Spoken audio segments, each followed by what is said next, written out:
When you get into the architecture of Washington, D.C., you've got to remember that all the guys who are doing this are all Freemasons.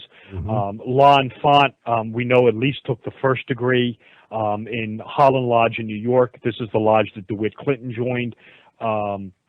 You have Latrobe, who is responsible for the Capitol building. He was a Mason.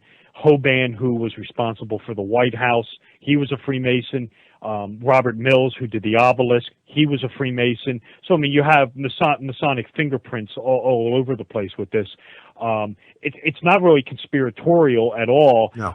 It's they are just using Masonry as their template to nation build. And the concept of sacred architecture and having astral alignments, this comes out of the world of Hermeticism as well. This comes from Hermes Trismegistus, who I mentioned is very important in Masonry and in the higher degree specifically. He carries around this thing called the Emerald Tablet, which has on it the Hermetic maxim of as above, so below, meaning that if you're going to build a building to stand the test of time and be important, you want to have it aligned to its proper stars in the heaven. It's not demonic at all. It's the exact opposite. Since the stars are closer to God, you're actually symbolically drawing down divinity to your building is the idea behind it.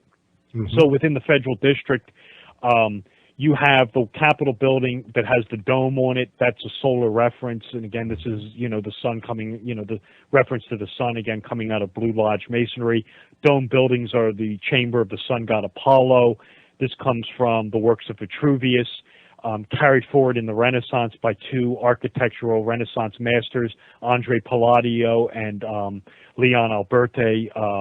They really harp on this. They reworked Vitruvius's books on architecture. So you have a solar reference with the domed Capitol. You have the obelisk, which is the Egyptian obelisk, which was sacred to the Egyptian sun god Amun-Re. He's sort of the spiritual, esoteric force behind the sun. Then you have, of course, the White House, the Executive Mansion by Hoban. That is based, the architectural design for that is Leinster Palace in Dublin, Ireland, which used to serve as a Masonic lodge. So, the White House is, where your chief executive, your symbolic, elected, which I say in the book, it's a long story, we won't have time to get into it, but basically as a Royal Arch Sun priest is the United States presidency. He resides in your Masonic temple known as the White House. You have those three structures forming a Pythagorean right triangle, the White House to the monument up to the Capitol building, and the hypotenuse would be Pennsylvania Avenue. The Pythagorean theorem, or the 47th proposition of Euclid, is the emblem of a Masonic worshipful master. It denotes Masonic leadership and rulership. It's also a solar emblem. The one side represents the sun god Osiris. The other side is his virgin wife consort Isis, and the hypotenuse is the perfected sun child Horus. And the hypotenuse is Pennsylvania. Pennsylvania is the keystone state. There's a reason why Pennsylvania is called the keystone. It comes out of Royal Arch esoteric Freemasonry. You will see astrological alignments in D.C. I know the Washington Monument is aligned to the Egyptian dog star Sirius. The United States Supreme Court building, the cornerstone, that was laid on October 13th. That's aligning it to the constellation Libra, which is the great scales of justice in the sky. So, you want to invest your Supreme Court building with what else but the House of Libra. I'm just going a little bit just off the collar, but there's a lot more to it. And, you will see this stuff in Washington, D.C.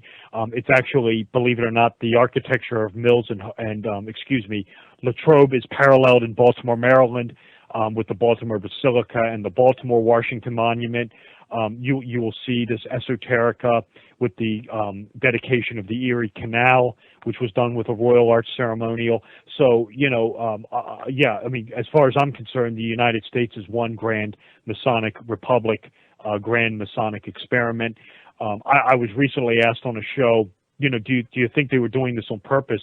And I said, yeah. I said when it comes to the founding fathers, people like Washington, Franklin, it's they're using Freemasonry to nation build, and basically they're using the concepts of Masonic governance and turning it into a a governmental system for rulership.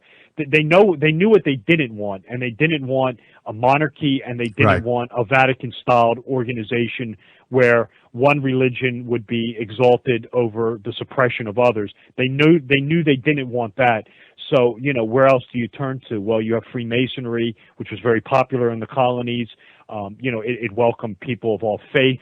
It welcomed people of all standing. You could be rich or poor or join it.